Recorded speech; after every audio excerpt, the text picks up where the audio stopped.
மாட்டுக்கெல்லாம் insurance இருக்கா? Insurance பற்றி கேட்குறாங்க. மாட்டுக்கு இருக்குது. ஆ தனியார் இதில் இருக்குது, பேங்க்லேயே இருக்குது. ஆ இந்த ஐடிஎஃப்சி பேங்க் இருக்குல்ல, ம் அது எஸ்பிஐ பேங்கு ம் இங்கெல்லாம் இருக்குது. ம் மாட்டு இப்போ 1,00,000 மாடு வாங்கினோம்னா 5% ம் 5,000 வருஷத்துக்கு கட்டினோம்னா இன்சூரன்ஸ், 1 வருஷத்துக்கு இன்சூரன்ஸு. ம் அதே மாதிரி கவர்மெண்ட் இதிலே இருக்குது. ம் கவர்மெண்ட் ஆஸ்பத்திரியில் போய் கேட்டோம்னா அங்கேயும் இருக்குது. இப்போ ஒரு 60,000 மாடு வாங்குறோம்னா 5%ன்னா 3,000 வரும் இன்சூரன்ஸ் ஒரு வருஷத்துக்கு ஒரு மாட்டுக்கு.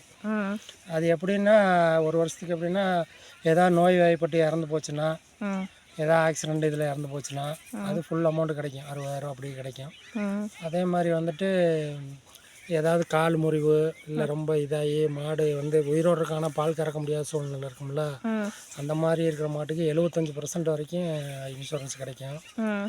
அதே மாதிரி வந்துட்டு கவர்மெண்ட் இதுலையும் இருக்குது. கவர்மெண்ட்டில் ஆனால் கேட்கணும், அது என்னன்னு தெரில, எனக்கு அது தனியான டீட்டெயில் தெரில. கவர்மெண்ட் ஆஸ்பத்திரியில் போய் நம்ம இன்சூரன்ஸ் கேட்டால் ஆனால் 3 மாட்டுக்கு 4 மாட்டுக்கு தான் தருவாங்கன்னு சொல்கிறாங்க. தனியார் இதில் வந்துட்டு இப்போ 3,000 1,00,000 மாட்டுக்கு 5,000 10 மாடு இருந்தால் 50,000 போயிடும் வருஷத்துக்கு. நம்ம 10 வருஷமாக மாடு வச்சுருக்கோம், 10 மாட்டுக்கு என்னாச்சு? வருஷத்துக்கு 30,000 இருந்துச்சுன்னா 3 வருஷத்துக்கு 3 லட்சம், 10 வருஷத்துக்கு 3 லட்ச ரூபா கட்டியிருப்போம். என்னைய பொறுத்த வரைக்கும் அது தேவையில்லாதான்.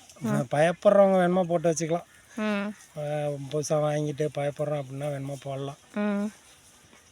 அதே மாதிரி கவர்மெண்ட் இதில் வந்துட்டு எஸ்சி எஸ்டி இருந்துருக்குல்ல, இந்த பிற்பட்ட ஜாதி அந்த இதில் இருக்கவங்களுக்கு வந்து மானியத்தில் தர்றாங்க 75%.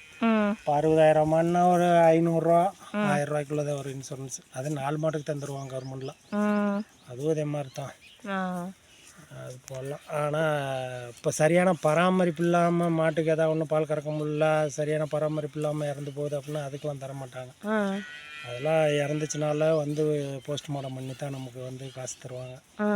அது என்னன்னு தெரில. இந்த மாதிரி பேங்க்லேயும் இருக்குது, இந்த மாதிரி தனியார் இது கவர்மெண்ட் இதுலேயே இருக்குது. எதில் என்னமோ போடணுன்னு விருப்பம் இருக்கவும் போட வேண்டியதான். அதான்.